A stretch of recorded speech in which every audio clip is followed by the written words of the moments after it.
Bonjour, donc juste deux mots. Donc, je suis Martin Schnapper, je suis le fondateur du cabinet. Il va y avoir aussi Muriel Boudillon et Mélissa Bourbon pour la Mélissa, donc la deuxième expert comptable avec Muriel qui va aussi arriver. Donc, il y en a peut-être d'autres qui vont arriver en retard, mais ils vont prendre un peu de route. Merci donc d'être présents.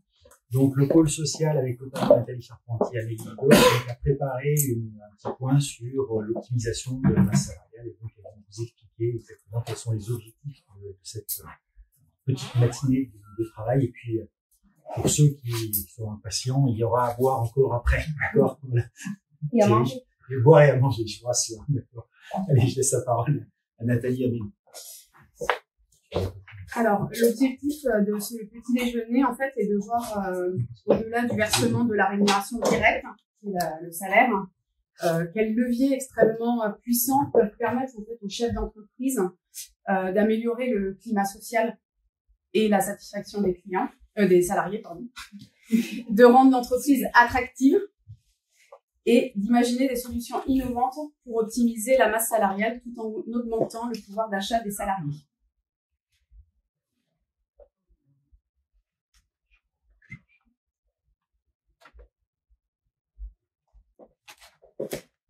Donc, le cabinet, en fait, est constitué de 5 pôles d'expertise qui sont à disposition donc de tous les entrepreneurs.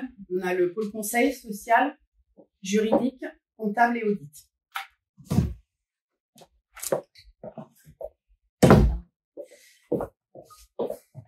Donc, le sommaire, on va donc parler en introduction des chiffres clés.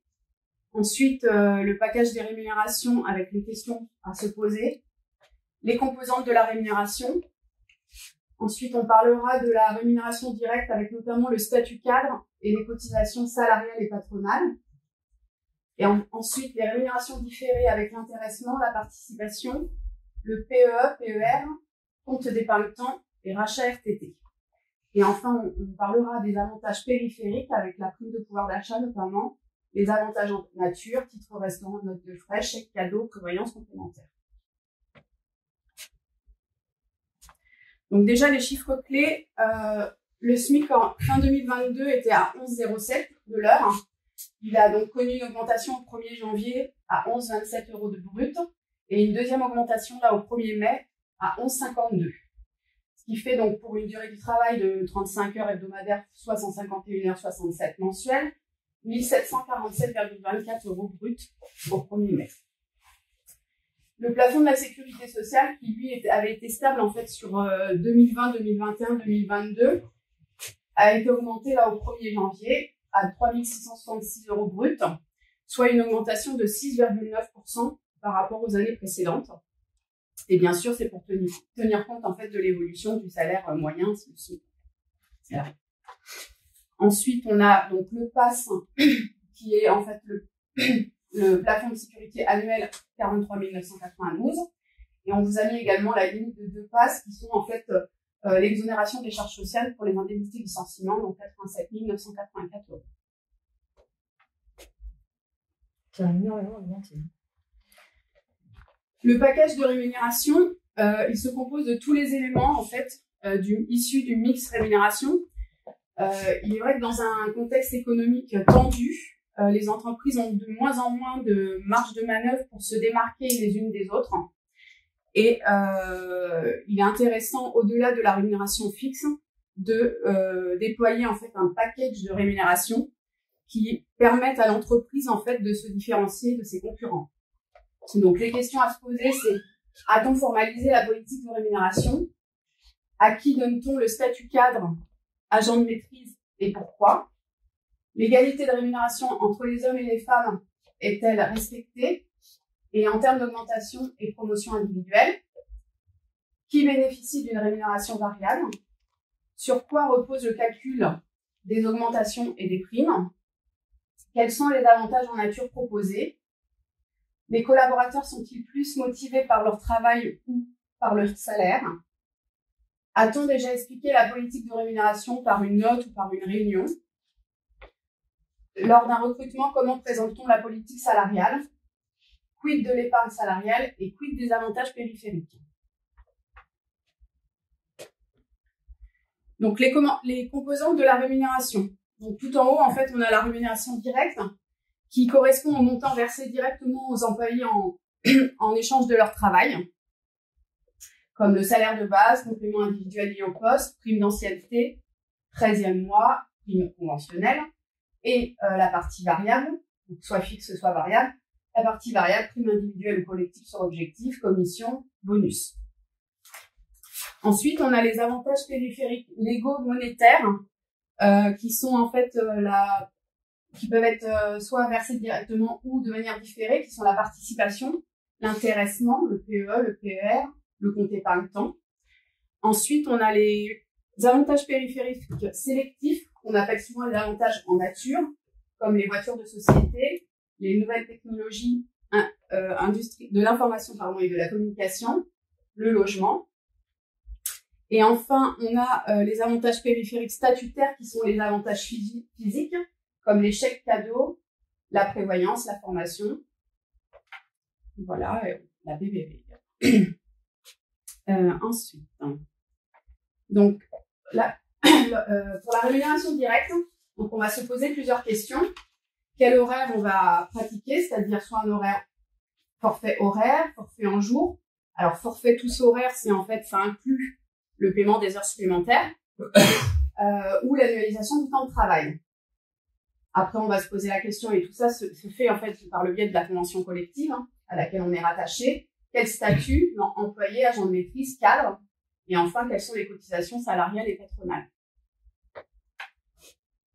Ça peut être intéressant de se poser la question des horaires au départ, parce qu'on peut par exemple annualiser le temps de travail, donc avoir une enveloppe d'heures sur l'année. Si on dépasse en fin d'année, on paye à ce moment-là les heures supplémentaires dépassant, mais du coup on a toute une enveloppe et déjà prévue. Voilà, c'est quand même quelque chose d'assez souple aussi en termes de prévision des horaires, ce qui est des fois difficile dans les entreprises un peu, c'est les variabilités d'horaires, voilà, comment on les rémunère, et là en fait on est sur un temps long de l'année pour évaluer tout ça et mettre en place la rémunération. Donc, voilà. Donc la rémunération directe. Donc le statut cadre, quel intérêt? Donc le statut cadre, en fait, il est lié à la position, à une position en fait dans la classification qui a été instituée par chaque convention collective. Elle prévoit donc en fait des avantages et des inconvénients. Les avantages, notamment, ce sont la période d'essai et des préavis plus longs. Les cotisations des retraites cadres sont quasiment identiques à celles des non-cadres depuis la fusion des caisses de retraite en 2019. Et on a la possibilité également de recourir à un forfait jour. Les inconvénients, ce sont souvent alors tout ça est institué par les conventions collectives, bien entendu. Ce sont souvent des indemnités de rupture plus élevées, l'obligation de cotiser à une prévoyance sur la tranche A au minimum de 1,50, avec une partie de 0,76% qui est liée à l'assurance décès. Ce socle minimal a été institué par la convention collective de 1947 de prévoyance et retraite. On a également l'inconvénient des maintiens de salaire souvent plus longs. Et après, les minima conventionnels suivant l'échelon, la catégorie, donc tout ce qui est lié en fait à la classification déterminée dans la convention collective. Alors, la rémunération directe, donc on va voir les cotisations salariales et patronales. Généralement, pour les cotisations salariales, on prend donc 24% du brut. Et pour trouver en fait le salaire net, il faut multiplier le salaire brut par 0,76. Les cotisations patronales, elles, pour un salarié qui est rémunéré au SMIC, sont quasi nulles, et elles peuvent s'élever jusqu'à 45% pour un cadre, voire dans le BTP 60% puisqu'ils adhèrent à une caisse de congés payés. Pour connaître le coût pour l'entreprise, on multiplie le salaire brut par 1,45. Voilà, et un petit aparté, donc le salaire médian en équivalent temps plein était de 1850 € net par mois sur 2022, et 90% des salariés sont rémunérés en deçà des 3,5 fois le SMIC, soit 71 791 € brut annuels, qui correspondent à la limite haute d'exonération du supplément d'allocation familiale. Donc, effectivement, pour les salariés qui perçoivent une rémunération supérieure, on a les 1,80% en plus de cotisation. C'est quoi EQTP? Équivalent temps plein.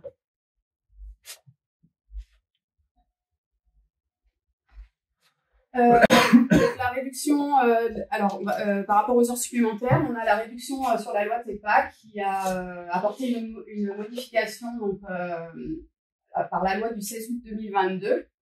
Alors, c'est la loi du 16 août 2022 qui est parue par décret le 1er décembre 2022 et qui s'applique au 1er octobre 2022.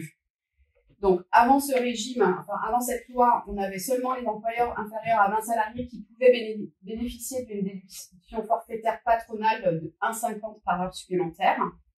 Et à partir donc du 1er octobre 2022, on a également les employeurs entre 20 et moins de 250 salariés qui peuvent bénéficier d'une déduction forfaitaire qui, elle est de 0,50 € par heure supplémentaire. Donc là, on vous a préparé un tableau avec, suivant les niveaux de rémunération, le salaire brut, l'équivalent en net. Alors, le passé, c'est vraiment la source non personnalisée, puisque il est établi selon une grille en fonction des rémunérations, et le taux de charge patronale. Donc, vous pouvez voir entre un salarié rémunéré au SMIC et après un salarié qui touche 3 fois et demi le SMIC, la différence de charge patronale. Voilà, quand on est au SMIC, on a un maximum d'allègement de charges. C'est l'allègement grâce à l'allègement anciennement Fillon, qui est aujourd'hui la réduction générale de cotisation, qui est devenue la réduction générale de cotisation. Après, on voit que pour les cadres, en gros, il y a peu de différence vraiment entre un cadre et non-cadre sur le taux de charge patronale. Sachant qu'aujourd'hui, on peut mettre en place des contrats de prévoyance et de santé communs, donc avec les mêmes taux. Donc, on réduit encore l'écart sur les taux de charge patronaux entre cadre et non-cadre, parce que c'est souvent un élément un peu où on ne veut pas de décision sur un passage cadre ou non-cadre. Et après, à des échelles, en effet, on paye 6%, l'employeur, il y a un taux de charge qui augmente de 6%.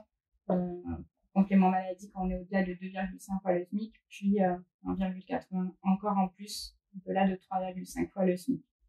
Le taux de charge patronale.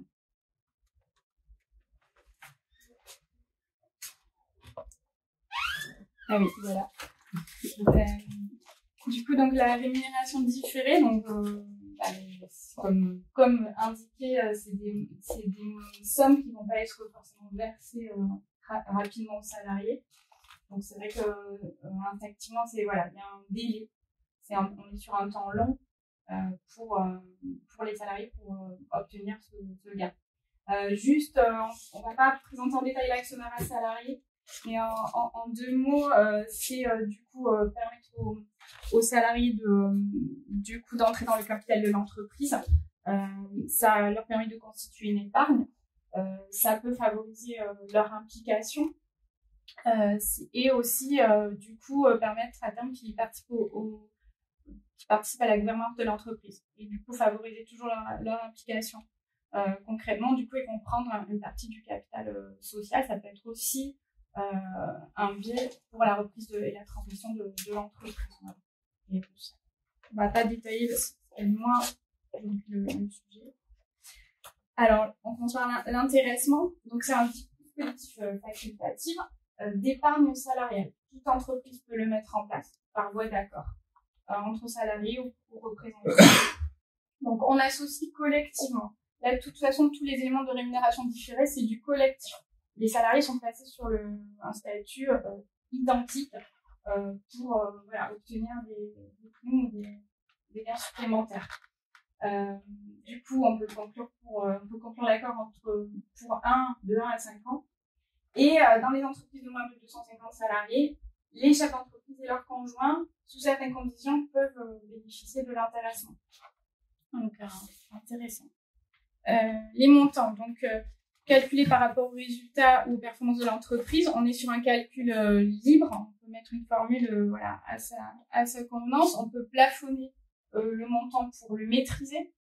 Il y a un plafonnement global de 3/4 du PAS, donc à 32 000 €. Ça, on ne pourra pas, bien sûr, verser par salarié au-delà. On peut être sur une répartition uniforme ou proportionnelle au salaire, ou combinée, et combinée au temps de présence du salarié. Donc vraiment, voilà, c'est quelque chose qui est modulable. Du coup, les salariés peuvent demander le versement immédiat ou bloquer les sommes sur un PE. Donc là, il faut mettre en place avec une gestion par une banque d'un plan d'épargne d'entreprise pour pouvoir bloquer les sommes parce qu'il faut proposer les deux options. Ils pourront aussi débloquer de manière anticipée en gros dans les événements de la vie privée, les grands événements comme le mariage, le Pâques, le divorce, l'achat d'une maison, pourront débloquer les sommes dans des conditions aussi avantageuses fiscalement.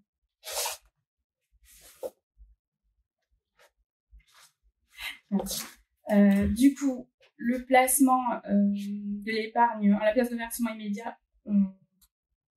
du coup, il sera placé sur un PE ou un PUG ou PEI.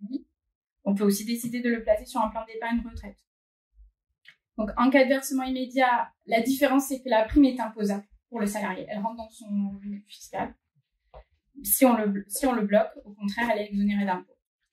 Et en fait, la prime est soumise uniquement à CGA-RDS pour les structures de moins de 250 salariés. Au-delà, il y a le forfait social en plus pour l'employeur. Bon, là, voilà, on est sur détail, ou moins de 250, il restera que la CGRDS qui est à la charge du salarié. Pas de cotisation sociale, pas de cotisation patronale. Juste une info supplémentaire, on parle pas, alors, intéressant, souvent on parle de participation en même temps. Le volet participation, c'est un peu le même système, sauf que c'est, à la base, c'est une obligation légale pour les plus de 50 salariés. Et du coup, il y a une formule légale, minimale, à verser aux salariés. Mais même principe, on a un PE, blocage des sommes ou versement immédiat. Voilà. Globalement, c'est juste que ça, c'est le volet obligatoire pour les plus de 50, la participation. Le plan d'épargne d'entreprise, donc autre dispositif, alors il est accolé à l'intéressement et la participation, ou il peut être fait seul. Voilà, auprès d'un établissement bancaire, un système, un plan d'épargne entreprise, les salariés pourront verser des sommes et donc faire une épargne pour eux. Donc c'est un dispositif collectif et facultatif. Et donc l'abondement de l'employeur est exonéré d'impôts et de cotisations sociales, excepté la CGA, CRDS à 9,70%, et exonéré de forfait social pour les moins de 50 salariés. Donc là, c'est directement une somme versée par l'employeur et mise sur le compte, et du coup, uniquement soumise à CGCRDS. Les intérêts des sommes investies dans le plan sont aussi exonérés d'impôts sur le revenu pour le salarié, mais pas de prélèvements sociaux, donc voilà, CG. Voilà, le petit point, c'est qu'en fait, on définit un accord de plan d'épargne d'entreprise. Selon les règles qui ont été définies, l'employeur est obligé d'abonder à partir du moment où un salarié verse de l'argent. Donc, faire attention aux règles qui sont définies, parce que si on n'a pas l'argent sur la trésorerie de l'entreprise, l'abondement devrait être immédiat. Si vous n'avez pas mis de plafond, si vous avez mis un abondement assez important, et que vous avez une trésorerie assez tendue, vous pouvez vous retrouver en grosse difficulté du fait de ce plan d'épargne. Donc, il faut quand même normer, canaliser pour éviter de perdre de la trésorerie sans pouvoir maîtriser le budget. Voilà. En effet, il y a un règlement général mis en place qui prévoit les sommes et les montants à être affectés. Donc, il y a une condition d'ancienneté de 3 mois maximum pour les salariés. C'est-à-dire que, voilà, on peut, les salariés éligibles, voilà, maximum 3 mois d'ancienneté à partir duquel ils pourront de toute façon participer au plan d'épargne. Pour les entreprises de moins de 250 salariés, encore une fois, peuvent participer les chefs d'entreprise et leurs conjoints. Donc, l'abondement de l'entreprise peut être versé sous forme d'espèces ou en actions gratuites. Un plafond annuel aujourd'hui qui s'élève à 3 519 €, sans pouvoir excéder le triple, donc du versement du bénéficiaire. Donc, si votre salarié met 100, voilà, on ne peut pas verser plus de 300. Et des versements annuels. Alors, les versements annuels du salarié, au maximum, il pourra verser un quart de sa rémunération annuelle. avec un minimum de 160 €. Ça va. Alors, le plan d'épargne retraite, on est sur un fonctionnement similaire au plan d'épargne d'entreprise, enfin, avec quand même pas mal de particularités, mais on va dire que c'est un peu le même système. On constitue une épargne pour compléter sa retraite à terme. L'objectif, c'est la retraite. Donc, ça correspond pas forcément en effet tous les schémas, toutes les entreprises. Maintenant, pour des salariés soucieux de leur devenir et leur futur de retraite, ça peut être un élément intéressant à mettre en place. Il a été réaménagé pour faciliter les sorties en fait, d'épargne. Le système est facilité et aujourd'hui, l'ancien père petit à petit sont fondus dans le nouveau système de plan d'épargne retraite. Donc, il y a à l'intérieur 3 compartiments dans le plan d'épargne retraite. Le plan d'épargne retraite individuel, donc le salarié se constitue une épargne. L'épargne salariale, donc avec l'employeur, le système qui s'appelait PERCO, qui est devenu le PERCO, donc le père d'entreprise collective. Et puis les anciens systèmes article 83 qui sont devenus les PER obligatoires, si je ne me trompe plus. Désolée, mais avec toutes les abréviations, je crois que c'est ça, PER obligatoire, et qui comporte des versements obligatoires de l'employeur pour constituer la retraite. Voilà, globalement, un outil supplémentaire. C'est technique, c'est assez complexe, ce système-là. Il y a plusieurs choses à moduler, il y a vraiment des règles techniques. On peut aller plus dans le détail si vous avez besoin par la suite, mais globalement, l'outil pour la retraite. Et enfin, dans les rémunérations différées, le compte épargne-temps, donc qui permet aux salariés d'accumuler des droits à congés rémunérés ou de bénéficier d'une rémunération immédiate ou différée en contrepartie des congés. Donc, pour des salariés, des typologies de salariés qui ont du mal à prendre des congés, un intérêt de se constituer une épargne. Ça permet de compléter sa rémunération ou de cesser à terme de manière progressive son activité ou d'alimenter aussi son plan d'épargne retraite quand il existe. Donc, qu'est-ce qu'on peut mettre dans le CET? La 5e semaine de congés payés, les congés supplémentaires pour fractionnement ou issus de la convention collective, les journées de RTT ou de jours de repos au forfait jour non prises, les heures supplémentaires et d'autres actes de rémunération. On prévoit par accord. Alors, soit il existe un accord de branche dans votre convention qui permet d'être applicable, soit il faut négocier au niveau de l'entreprise.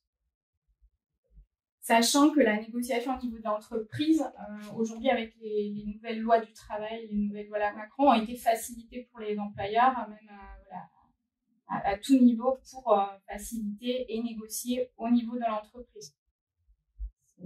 Voilà. Rapidement, on peut mettre en place un accord. Voilà. Pour la suite, on a les rachats de RTT non pris. Ça s'adresse à qui?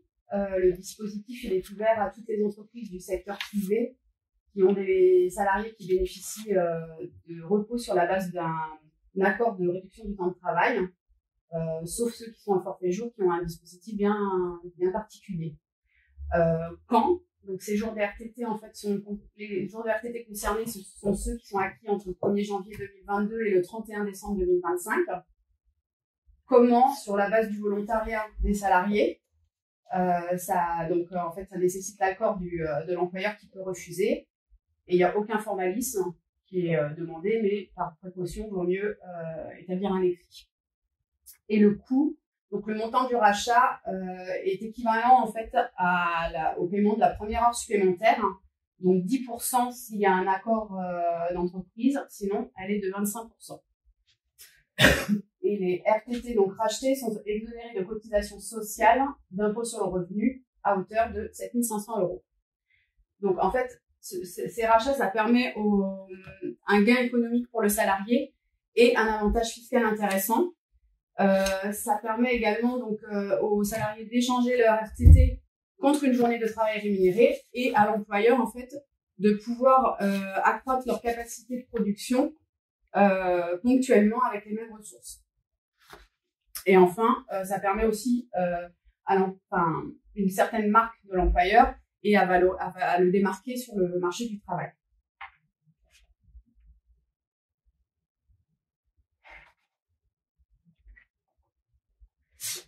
Donc ensuite, on va parler des avantages périphériques. Et on va commencer par la prime de partage de la valeur. Donc déjà, il faut préciser que la prime de partage de la valeur ne peut se substituer à aucun élément de rémunération. Le plafond d'exonération est de 3 000 € et peut aller jusqu'à 6 000 €. Donc, s'il y a un accord d'intéressement pour les entreprises de moins de 50 salariés et pour les entreprises de plus de 50 salariés, donc elles ont déjà l'obligation de conclure un accord de participation, mais elles doivent également conclure un accord d'intéressement en plus. Donc, le montant est modulable selon certains critères qui ont bien été définis par la loi. Donc, les critères, c'est en fonction de la rémunération, du niveau de classification, de la durée du travail et du temps de présence dans l'entreprise. Ça concerne tous les salariés qui ont un contrat de travail, donc ça exclut les mandataires sociaux. Et le versement peut être possible soit en une fois, soit en plusieurs fois. Il suffit de le déterminer dans la décision unilatérale. Pour la décision, je ne sais pas si vous voyez ce que c'est la décision unilatérale. C'est juste rédiger en fait qu'on souhaite verser. Voilà. Enfin, c'est un écrit quand même simple à rédiger. C'est pas quelque chose de compliqué à mettre en place. Donc voilà, c'est un outil quand même. Oui, ça permet de définir en fait le montant de la prime que l'on veut verser. Quels sont les critères de modulation qu'on met en place. On peut mixer ces critères d'ailleurs. La date de versement, etc. Le régime social et fiscal en 2023. Donc pour les salariés dont la rémunération est inférieure à 3 SMIC annuels, il y a donc exonération de cotisation, de CSG, CRDS et d'impôt sur le revenu sur la prime de partage de la valeur, la PPV. Par contre, elle est intégrée dans le revenu fiscal de référence. Et c'est ce qui conditionne notamment toutes les aides sociales des salariés.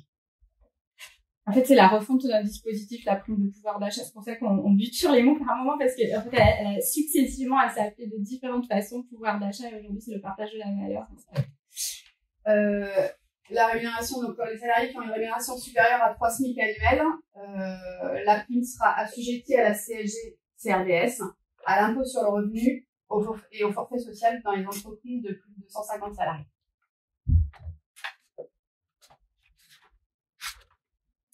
Donc là, on nous a préparé un petit tableau qui reprend ce que j'ai dit précédemment. Et on a rajouté également l'année 2024, puisque le régime social et fiscal est modifié à partir de cette année-là. Donc, la prime est toujours exonérée de cotisations salariales et patronales à hauteur de 3 000 ou 6 000 € s'il y a un accord d'intéressement. Par contre, donc, pour le même principe en fait que les rémunérations supérieures à 3 fois le SMIC, il n'y aura plus d'exonération de la CSG-CRDS. Elle devient imposable. Et pour les structures de 250 salariés et plus, les sommes exonérées de cotisations versées à tous les salariés Et le forfait social, excusez-moi, est dû pour les structures de 250 salariés et plus. Donc en fait, les dispositions, c'est les mêmes que pour la rémunération des supérieurs à 3 SMIC annuels entre le 1er juillet 2022 et le 31 décembre 2023. Donc là, on vous a fait un petit tableau, justement, en prenant un exemple avec un salarié qui touche 1 500 € brut mensuel pour 35 heures dans une entreprise de moins de 20 salariés avec un versement de 3 000 €. Donc si le versement de 3 000 € est une prime exceptionnelle, on aura donc des cotisations salariales de 14,30 plus 9,70, ce qui fait 24 €, 24%, pardon. Des cotisations sociales patronales de 45% et la prime sera soumise à l'impôt sur le revenu. Donc si c'est les heures supplémentaires, les cotisations salariales sont de 3%, la CSG, donc il y a une CSG de 9,70, les cotisations patronales sont de 45% avec une déduction de 1,50 € par heure supplémentaire. Et ce n'est pas soumis à l'impôt sur le revenu dans la limite des 7 500 € dont on a vu tout à l'heure.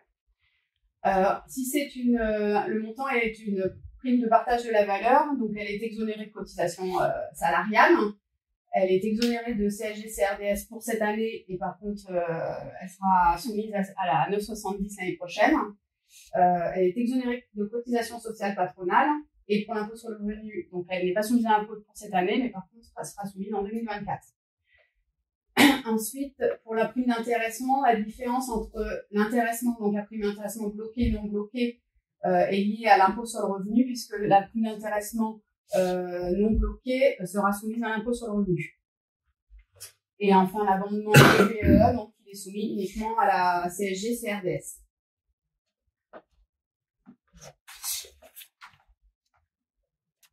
Et juste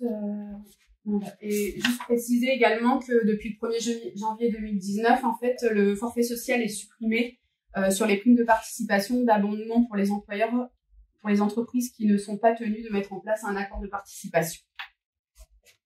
Donc, en gros, c'est en fait toutes les entreprises de moins de 50 salariés sur les primes d'intéressement pour les entreprises de moins de 250 salariés.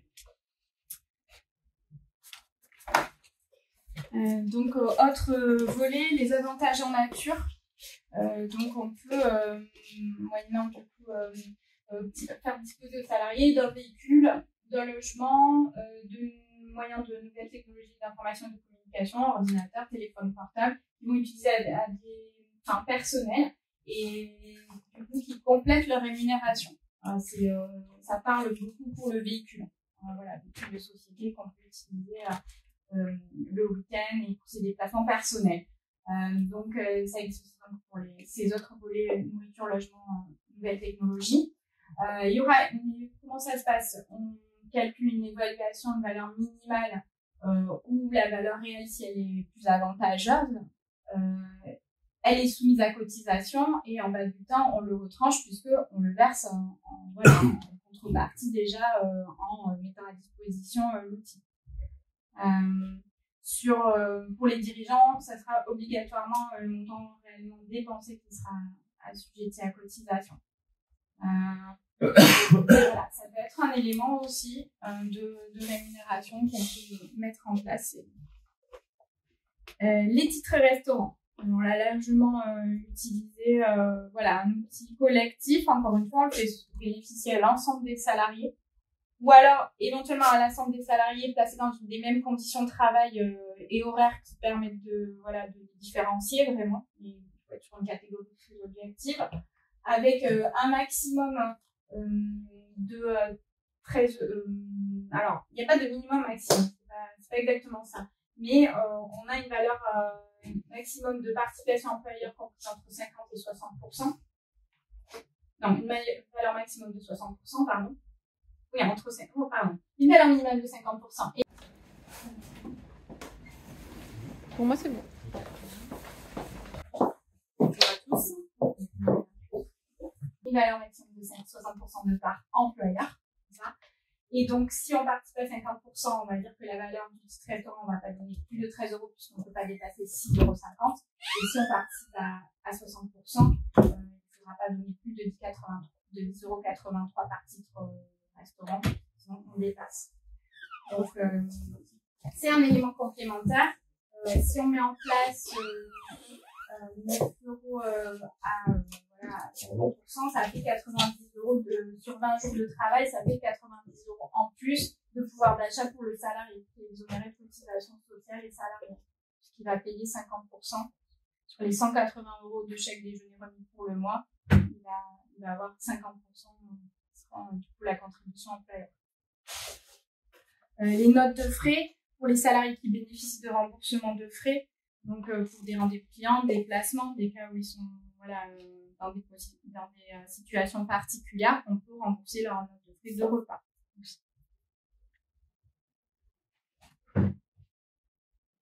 Les chèques cadeaux. On peut faire bénéficier collectivement, encore une fois, les salariés de ce type d'avantages associés à un événement et avec des plafonds annuels, 183 € en 2023. Alors c'est vrai que c'est une tolérance administrative. C'est pas vraiment une règle sociale tout à fait certaine. C'est une tolérance vraiment de l'administration. Les types d'événements pour lesquels on peut l'attribuer sont vraiment désignés. Le mariage, la naissance, la retraite, fête des mères et fête des pères, Sainte-Catherine, donc pour les salariés concernés, avec une condition d'âge, 5 ans. la Saint-Nicolas, le Noël des enfants, le Noël des salariés et la rentrée scolaire. Du coup, il doit être en lien. Et le Noël des enfants, c'est jusqu'aux 16 ans révolu. La rentrée scolaire, jusqu'à 26 ans. 26 ans pour la rentrée scolaire. Sur justificatif. Le chèque médaille d'honneur du travail. Donc c'est un élément très ancien du Code du travail, la médaille d'honneur du travail. C'est assez rare que ce soit mis en place. Alors, il faut vraiment que le salarié fasse un dossier auprès de l'administration pour avoir ce diplôme de médaille du travail, c'est-à-dire qu'il justifie auprès de l'administration. Il y a une plateforme sur laquelle il peut s'inscrire pour aller faire son dossier, et à partir de 20 ans de travail dans l'entreprise ou dans plusieurs entreprises, c'est pas forcément dans la même entreprise qu'on doit avoir fait toute sa carrière, on peut bénéficier d'abord de la médaille d'argent pour aller jusqu'à la médaille d'or, de médaille du travail jusqu'à 40 ans. Et l'employeur a le droit donc de mettre une gratification sous condition d'obtention de cette médaille d'honneur, qui va être exonérée de cotisations sociales de CSG, de CRDS et des prélèvements dans la limite du salaire mensuel du bénéficiaire. Donc, un moyen de récompenser du coup, l'ancienneté, la carrière, mais pas que dans son entreprise. Les chèques culture, alors là, mis en place par le CSE. Condition, il faut avoir un CSE, donc des représentants du personnel élu, pour pouvoir mettre en place cet avantage. Ça a permis de financer des activités ou des prestations de nature culturelle. CD audio, DVD, etc., billetterie, des spectacles. Il n'y a pas de limite, il n'y a pas de plafond, aucun plafond, et il n'y a aucune charge. Donc en fait, c'est libre. Il n'y a aucun encadrement par la loi, il n'y a rien. Donc ça peut monter très haut, le chèque culture, pour certaines entreprises.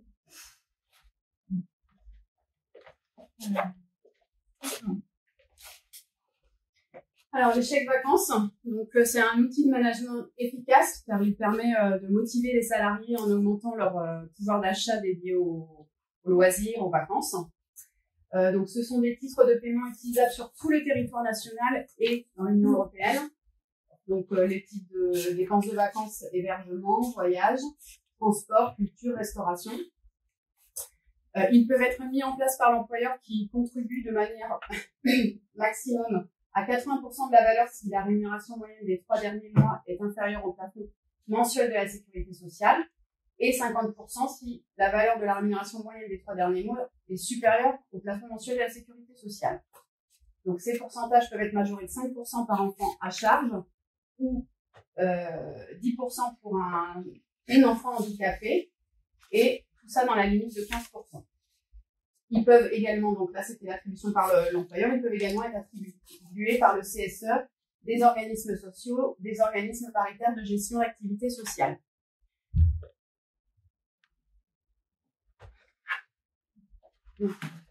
Alors, il y a une exonération possible dans certains cas, quand ils sont intégralement pris en charge par le CSE dans les entreprises de 50 salariés et plus, et dans les entreprises de moins de 50 salariés dépourvues de CSE et ne relevant pas d'un organisme paritaire de gestion, ils peuvent être exonérés de charges sociales et d'une déduction fiscale à hauteur de 30% du SMIC mensuel brut par an et par salarié, soit 520 €. Donc là, c'est bien sur la base du SMIC 151,67 €, enfin 35 heures. Donc, ce qu'il faut savoir, c'est que la participation de l'employeur est déductible du bénéfice. Et qu'est-ce que je voulais dire? Ce qui est intéressant pour un salarié, par exemple, s'il est dans la configuration qu'on a vu tout à l'heure, on peut mettre en place en interne une participation à 80%. Mettons une valeur faciale 100. Donc, du coup, l'employeur paye 80 et le salarié a 3 enfants. Donc, en fait, l'employeur paye 95 € et le salarié a une valeur faciale de 100 €. il aura payé que 5 € contributifs à titre personnel. Donc, c'est un dispositif très intéressant pour certains salariés, plutôt que l'employeur finance énormément la valeur faciale. Donc, il y a quand même de gros avantages. Après, l'employeur peut décider de financer très peu la valeur faciale, mais c'est moins incitatif. Donc, c'est un dispositif quand même qui donne une bonne image de l'entreprise pour les vacances de ses salariés. Ouais, ce que je n'ai pas précisé, c'est que les entreprises de moins de 50 salariés qui ont un PSE ne peuvent pas bénéficier de cette exonération en fait, de cotisation. Elles sont assujetties comme les entreprises de plus de 50 salariés. Et identique également les entreprises relevant d'un organisme paritaire de gestion des activités sociales. Elles sont également assimilées aux entreprises de plus de 50 salariés. Donc, sont mises à cotisation. Les CESU préfinancés. Donc, les CESU préfinancés sont des chèques emploi service universel et ils permettent en fait de financer des activités de service à la personne, d'aide à domicile, de garde d'enfants, de jardinage. Et le montant est laissé à la libre appréciation de l'employeur ou du CSE. Ils ne sont pas considérés comme éléments de rémunération et donc ils sont exonérés de cotisation. Le montant exonéré est dans la limite d'un plafond annuel de 2 301 € par an et par bénéficiaire. Donc ça, ces carnets, en fait, ces chèques emploi-service peuvent être commandés auprès d'émetteurs spécialisés. Hein. Ils sont définis par le Code du travail au nombre de 5 ou 6, et dont certains, c'est BP, Underred. Je crois qu'il y en a un également de la Banque Postale, alors j'ai plus le nom en tête, mais voilà, il y a plusieurs émetteurs auprès desquels on peut demander ces chèques. Il y a un petit point complémentaire. En fait, ceux qui sont tout seuls gérants TNS, donc gérants travailleurs de salariés, peuvent le mettre en place pour eux-mêmes. Donc ça, c'est très intéressant aussi, non pas pour les employeurs, mais pour les personnes qui sont TNS. Oui. Après, c'est collectif. Hein. Et si jamais c'est mis en place, tout le monde y a droit. Hein. Donc, bien définir les critères. Les remboursements des frais domicile travail, exonérés de cotisation, en tout cas voilà ce qu'on présente. Donc les frais de transport en commun, donc ça c'est un classique en général aussi. Les abonnements par exemple PBM sur la région de Bordeaux sont du coup une obligation d'employeur de rembourser 50% de l'abonnement du salarié mensuel, annuel, voilà. Sur présentation du justificatif. On peut quand même augmenter même le remboursement, puisqu'il va y avoir jusqu'à 75% qui vont être exonérés d'impôts sur le revenu pour le salarié. Donc on peut voilà, utiliser ça pour augmenter un petit peu l'indemnisation du salarié. Les indemnités kilométriques aussi sont un moyen aussi d'indemniser, d'avoir une rémunération supplémentaire. Si, alors avec les conditions normalement pour le salarié, c'est-à-dire que il est hors zone desservie par les transports urbains et il y a une utilisation du véhicule personnel qui est indispensable quand même en raison des horaires de travail. Alors, nouvelle modalité pour la prime de transport, par contre. Alors là, c'est vraiment un dispositif open. Hein, on est dans l'open bar en gros, parce que là, pour cette année, 400 € peuvent être décidés par l'employeur et octroyés à tous les salariés. Pour les frais de carburant et d'alimentation des véhicules électriques. Alors même les véhicules électriques, ça peut aller jusqu'à 700 €, sans justificatif autre que la carte grise, enfin juste décision de l'employeur rédigée sur papier, et qui sont exonérés de cotisations sociales et patronales. Là, c'est cette année 2023. Après, c'est le dispositif change un petit peu. C'est juste que voilà, l'année dernière et cette année, ça a été rénové et du coup facilité. Pour continuer sur les frais de déplacement, le nouveau volet, le forfait mobilité durable. Alors, qui va un peu avec le point précédent, c'est-à-dire que quand même, il y a des questions de cumul à prendre en compte. On ne peut pas cumuler tous les forfaits, ça peut être conditionné dans les cumuls. Et là, le but, c'est d'avoir une indemnité de cotisation pour des transports plus écologiques. Donc, on parle du vélo avec ou sans essence, avec ou sans assistance électrique, du covoiturage, du transport public de personnes, des autres services de mobilité partagée, de cyclomoteurs, d'engins de déplacement en location ou en libre-service, et des nouveaux engins de déplacement personnel type trottinette, monoroues, etc. Donc 700 € qui peuvent être donnés, octroyés aux salariés un maximum. Il peut être porté à 800 €, donc si on cumule avec les abonnements de transport en commun. Et là, par contre, il faut fixer aussi par DUE, décision de l'employeur, les modalités, les critères. On est sur un avantage toujours collectif, on propose les mêmes avantages à tous les salariés. Là, il faut justifier des sommes allouées. Il faut des factures, des justificatifs. Après, ça peut se couper avec des démarches RSE. Donc, si jamais vous commencez à mettre en place des démarches RSE dans votre entreprise, donc ça peut être aussi une traduction de votre implication dans les démarches RSE. C'est intéressant. L'idée, c'est aussi de combiner les transports, en fait. Des fois, on est loin du tram, donc on y va en trottinette, et puis on prend le tram, et puis typiquement à Bordeaux, et puis on redescend, on finit en trottinette pour arriver sur son employeur. Et diminuer les temps de trajet, et aussi faire du sport. L'indemnisation du télétravail, alors autre volet, ça ne concerne pas tous les salariés, mais il y a une possibilité d'allouer un montant forfaitaire journalier qui va être non soumis à charge sociale et non fiscalisé. Donc 2,60 € par jour, un maximum de 57,20 € par mois. Est-ce qu'il y a la possibilité de participer au cadre du télétravail aux frais d'habitation du collaborateur? Alors, frais d'habitation, aux frais d'installation, le mobilier. Non, mais si on utilise une pièce dédiée, participer, je sais pas, aux factures d'électricité ou est-ce qu'il y a Alors, pour moi, l'indemnisation du télétravail est censée justement indemniser ça, l'électricité, le chauffage, cette allocation. Sans produire de facture. Là, il y a besoin d'aucun justificatif. C'est un plafond qui a été fixé par les URSSAF. Donc, en fait, le plafond, sans débat.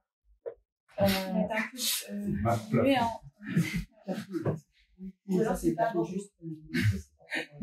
Ça se rajoute en fait le frais d'électricité. Non. Moi, j'aurais dit que c'était compris. Alors, après, en revanche, l'employeur est censé financer le bureau de travail physique, donc, les équipements informatiques, les écrans. Il financera normalement la mise en conformité, mais il ne peut pas faire refaire le salarié ne peut pas faire une installation électrique complète de sa maison, refaire son tableau électrique parce qu'il y a une pièce qui sera dédiée au télétravail. Il y a quand même une limite. Et par ailleurs, le salarié devra justifier pour l'employeur qu'il a bien une assurance télétravail. Enfin, il y a tout un tas d'encadrements pour le télétravail. Alors, on peut, au niveau de l'entreprise, on peut mettre en place une charte télétravail ou un accord, on va voir. Mais une charte, là, elle est rédigée par l'employeur, éventuellement en concertation avec les représentants si on a élu. Et du coup, indiquer les modalités clairement. Au-delà de la rémunération, ça peut être des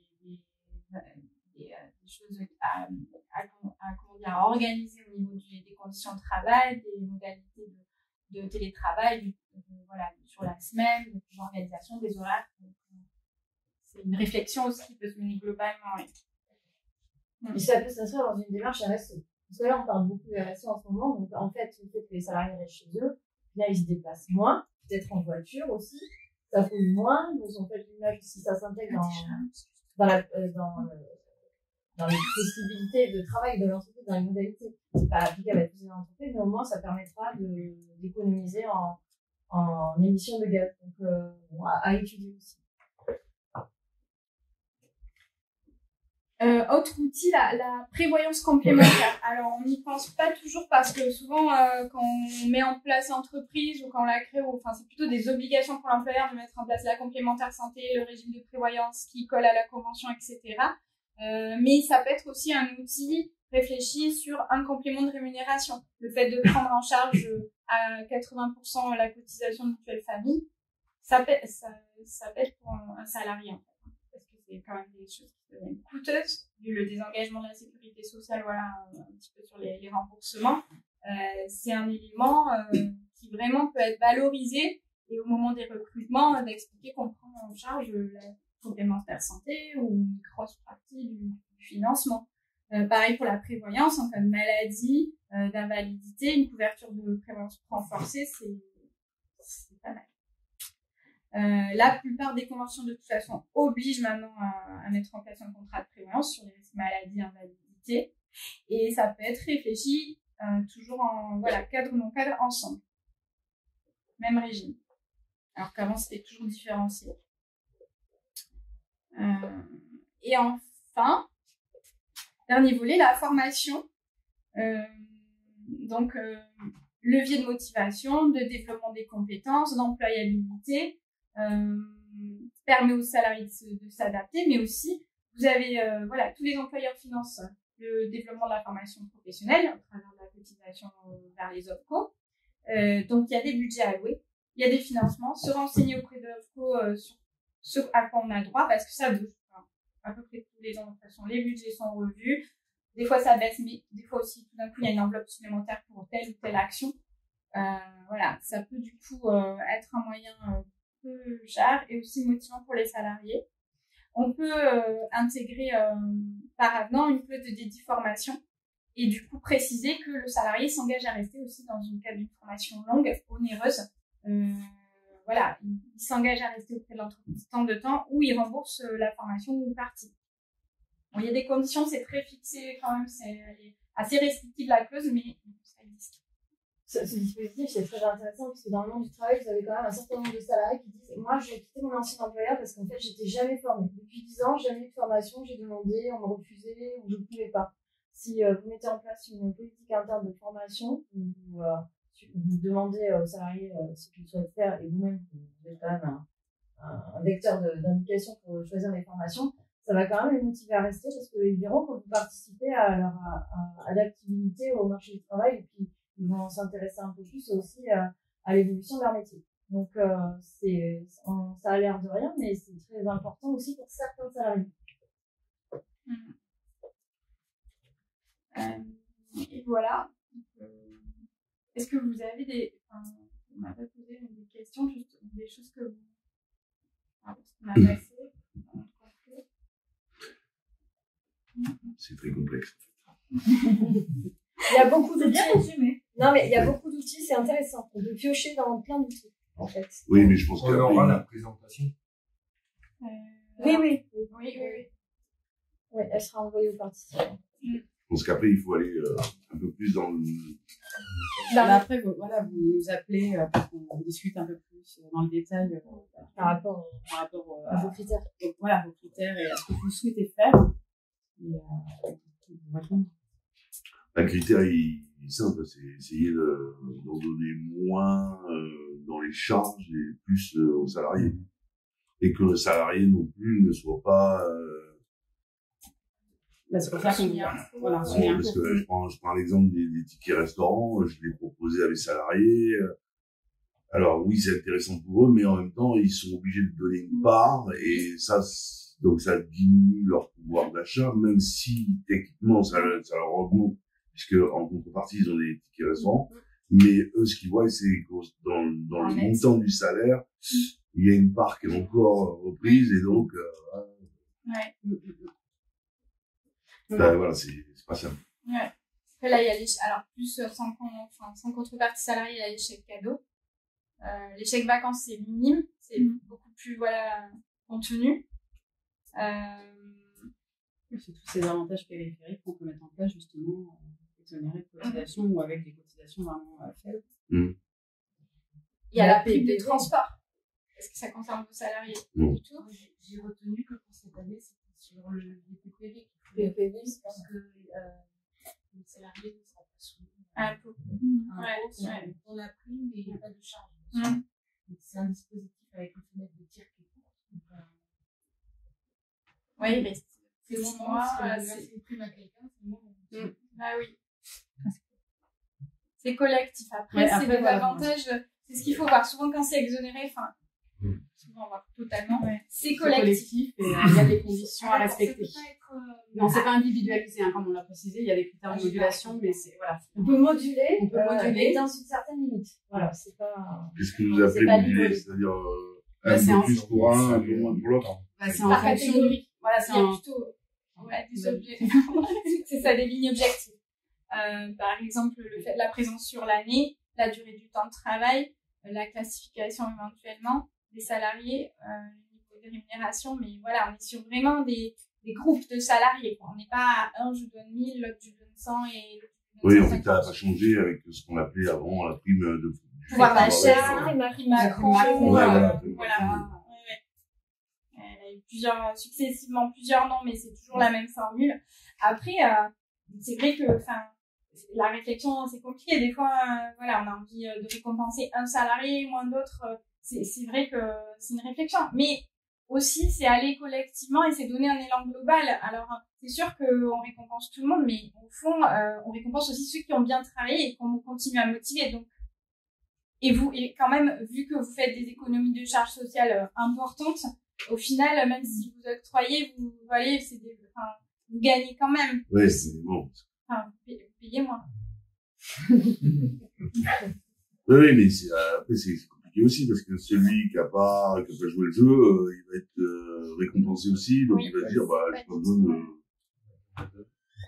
pas besoin de m'investir plus, j'aurais aussi une prime, parce que j'ai le collègue qui s'investit beaucoup plus à ma place.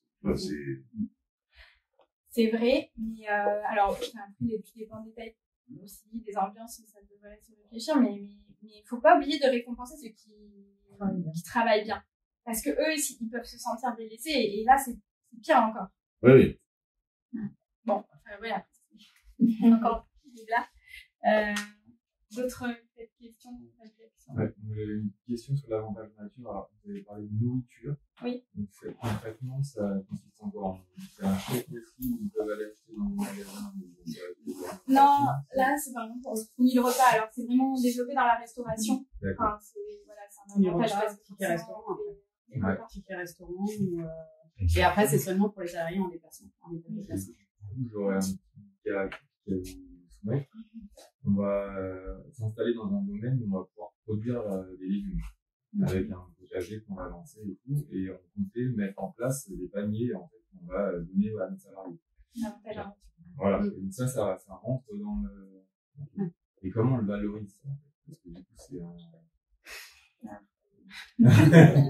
Ouais, faut qu'on regarde. Normalement, c'est un complément. Voilà, c'est ça, c'est exactement ça. C'est un avantage que le salarié a parce qu'il travaille là. Ouais. Il n'a pas d'autres personnes, donc normalement c'est soumis à cotisation à valeur réelle de vente d'année. Et du coup, ça va être sur la condition pour nous, quoi. En fait, il n'y aura pas de vente, il n'y aura pas d'équivalent pour un client. Donc on peut se référer à des paniers, qui existent dans les amas. C'est un prix. Alors des marchés aussi annuellement pour les entreprises individuelles, en fonction des mesures qu'on met en place, et faire un tableau qui indique aux salariés ce qu'on amène réellement en termes de pouvoir d'achat. C'est le bilan annuel de rémunération. Voilà. Sur la conclusion, c'est intéressant de vous préparer, quand on peut vous aider à préparer, vous donner comment le présenter. En effet, de montrer ce qui a évolué, comment est composée sa rémunération, qu'est-ce que l'employeur paye pour donner une réponse à tout ce que vous avez mis en place. Parce que souvent il a conscience que de la rémunération directe et pas forcément des accessoires, enfin des avantages périphériques, et c'est bien justement de lui rappeler ce qui a été mis en place dans le bilan. Non. Après voilà, donc structurer la rémunération, ça a un intérêt pour vous, pour recruter, pour motiver, pour fidéliser, garder votre personnel. Et puis, alors, présenter un bilan de rémunération, c'est une bonne idée. Et tenir les entretiens annuels d'évaluation et les entretiens professionnels aussi. Vraiment, la réunion, on se pose, on prend le temps de discuter, on fait vraiment un point global 360 de l'année. C'est important. Sachant que les entretiens professionnels sont obligatoires tous les 2 ans. Voilà. D'autres questions? Encore un cas typique. On va être centre de formation également dans notre future activité, avec l'agrément Calliope, et donc, du coup on pourrait aller proposer à nos salariés d'aller se former, mais chez nous. C'est possible ou pas? Alors, il y a la formation interne qui est possible. Formation interne et, par exemple, il y aura on forme un interne et on se fait rembourser par le co, ça a existé. Ça a eu existé. Alors après, il y a eu tellement de réformes dans la formation professionnelle que je ne mettrais pas la main coupée là-dessus. Et du coup, on pouvait valoriser les heures de formation dans le budget de formation. Après, ça dépend de votre taille. Actuellement, vous êtes sur un budget plutôt forfaitaire. Comment dire, il n'y a pas de moins de 10. C'est un budget... à voir comment ça peut se faire.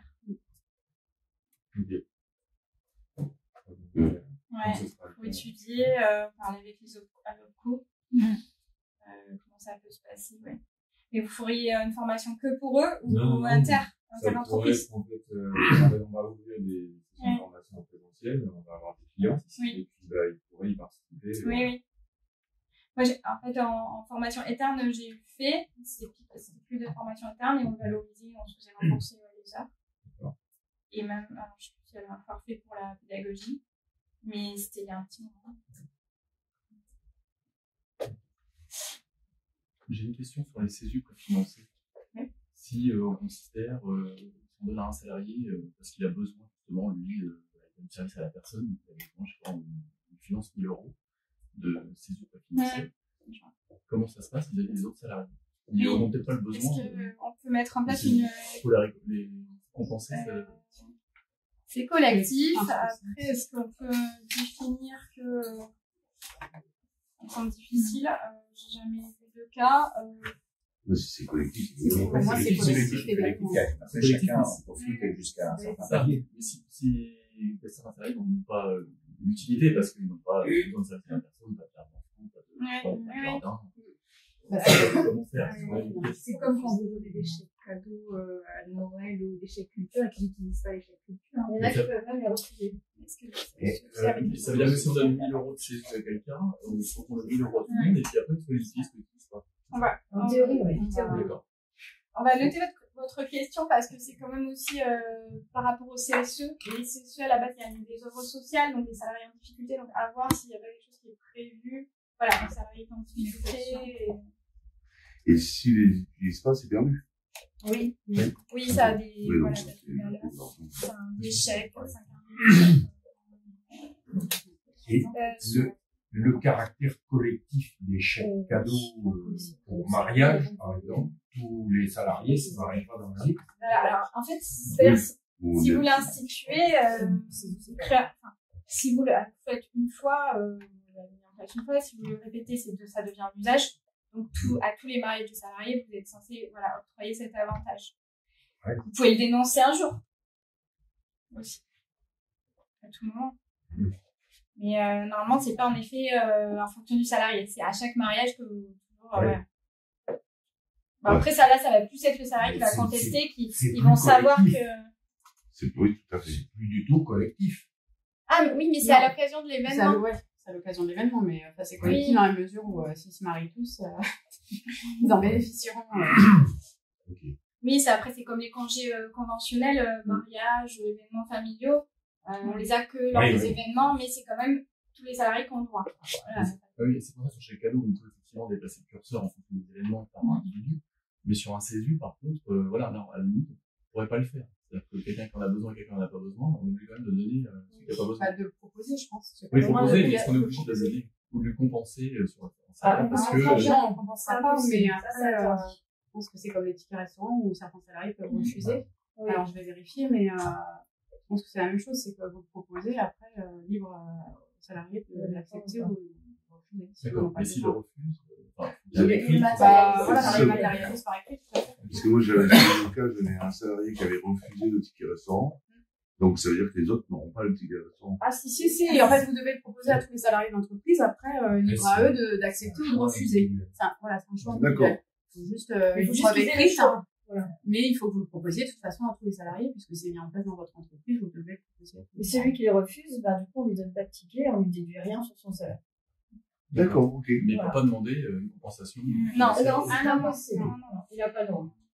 Et par contre, il peut aussi décider à un moment donné de changer sa décision, de revenir là-dessus et de rejoindre le dispositif. Ça, j'ai heureusement, j'espère.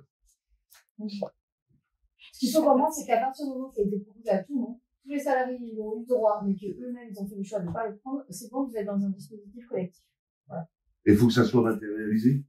C'est-à-dire avec un truc signé, oui, j'accepte, non, j'accepte pas. Bah, s'ils acceptent, on le verra sur le bulletin, mais après, pour le refus, il faut toujours, l'acceptation, je crois qu'il n'y a pas trop de soucis, après, c'est plus, matérialiser le refus, en effet. Se protéger. Sur tout ce qui est chèque, comme ça, il faut mettre en concurrence les prestataires. Il y a vraiment des tarifications très différentes. Si vous mettez en place les tickets restaurants, faites 3 devis au moins. Clairement, il y a plusieurs acteurs sur le marché, donc ils sont en concurrence. Et puis maintenant, il y a les moyens de les matérialiser avec les cartes payantes, qui facilitent la gestion quand même, parce qu'il n'y a pas de remise physique chaque mois, des comptes, restaurant ou autre. Il y a moins de risque de vol, donc c'est intéressant parce que ça peut être bloqué la carte à tout moment par le salarié. Donc la limite c'est 25 €. Enfin, c'est le plafond, c'est 25 €, mais ça permet à la différence des chèques, si on a un chèque plus important, finalement on ne peut pas le mettre, on est obligé de payer un petit. Alors que là, ça nous permet de payer directement avec la carte. Oui, il n'y a pas de retenue. Non. Je sais qu'avec le ticket, si ça coûtait 9,50 et que le ticket on perd les 50 centimes. Ouais, alors que là, non, c'est maximum 25 par jour. Ah, c'est maximum 25. Oui, maximum 25 oui, alors par que jour. le ticket, souvent, les gens à la caisse, ils en donnent 3, 4, 5. Ouais. Mais là, c'est maximum 25, parce que c'est oui, mais la on réglementation. dit limité à 25. Alors qu'avec le ticket, on peut aller jusqu'à 100. Le ticket aussi, il est limité à 25 €. Normalement, il est limité à 25 €, ça dépend des enseignes. Oui, voilà, il y a des enseignes, mais en fait, c'est quand même pratique la carte aussi. Donc, l'un dans l'autre, il y a des avantages aux deux systèmes. Oui, et puis tout donc, on s'y retrouve dans l'utilisation en général. Le supermarché, maintenant, c'est facile pour eux. Dans beaucoup de commerces, c'est comme une carte bancaire. Donc, Ok. on a fait le tour. Une dernière chose, je crois que c'était sur les rachats de RTT Vinci. Il y avait indiqué une période. Dans le souvenir, c'était le 1er janvier 2022 et puis jusqu'en 2024. Et du coup, c'est quoi? C'est une période glissante qui correspond à. Alors là, c'est les rachats de RTT. Donc, pour ceux qui avaient conclu un accord RTT, c'est pour les jours qui sont octroyés en fait pour la période de 2022 à 2025. D'accord. C'est-à-dire qu'au-delà, ça ne sera peut-être pas reconduit cette mesure. C'est temporaire. Mais après, c'est différent de l'annualisation du travail. La rémunération en forfait jour, du coup, les salariés il n'y a pas de notion d'horaire. Voilà, on est sur un jour, pas d'heures supplémentaires, pas de décompte des horaires. On est sur un décompte de jours à l'année. Avec quand même des garde-fous sur des limites. Bien sûr, on ne va pas faire travailler quelqu'un 24 heures. Enfin, voilà. Mais l'intérêt du forfait jour, c'est le fait qu'on la décorrélation à l'horaire. Et puis ça doit être prévu par convention collective, un accord de branche ou éventuellement un accord d'entreprise, si on le souhaite. Vous avez parlé aussi de rachat de congés à un moment. Je n'ai pas tout compris. C'était le CET, le compte épargne. C'est en fait la mise en place d'un compte épargne où on verse les congés. En fait, on stocke les congés. Et c'est ça ce que je n'ai pas compris parce que. S'ils ne sont pas posés par le collaborateur, on les stocke. C'est un compte pour les travailleurs. Je croyais que. Parce que moi, mes gars, en fait, quand j'arrive au 31 mai, ils sont obligés, je suis obligé de les mettre en congé pour que le compteur reparte à 0. Oui. Donc, c'est pour ça. Vous pouvez mettre en place un CET. Dans ce cas-là, c'est seule la 5e semaine, où après les congés de fractionnement peuvent être mis sur ce compteur-là. D'accord. Mais ça veut dire qu'après, il faut estimer le coût, puisque ça sera pris plus tard par le salarié. D'accord. Et ce temps qu'il aura mis dans ce compteur est majoré en 25. Donc ça peut là, ça, non, il n'y a pas de majoration. Là, il n'y a pas de majoration. Non. Les congés légaux dans les RTT. Oui, c'était pour les heures sup. Après, ça dépend du moyen, mais un congé payé, c'est la valeur du congé payé qu'on aurait maintenu ou payé au 10e sur le bulletin de salaire. Enfin, c'est des transferts. ça change parce qu'au moment où ils vont les prendre, si la rémunération augmente, ça me sera plus cher à l'entreprise aussi. C'est compliqué parce que moi je suis dans le bâtiment, donc automatiquement j'ai une caisse de retraite de congé qui est à part. C'est pas simple. Bon. Vous voudriez plus d'informations sur ça? On peut revenir vers vous un peu plus tard pour quelque chose d'expliquer plus clairement et vis-à-vis du BTP la situation, parce que c'est vrai que la caisse des congés payés, voilà, c'est particulier. Non, je vais attendre votre présentation et puis je vais travailler ça un peu plus en profondeur. Ok. Ben, si on a fait le tour, voilà. Voilà. Merci. Merci beaucoup. Merci.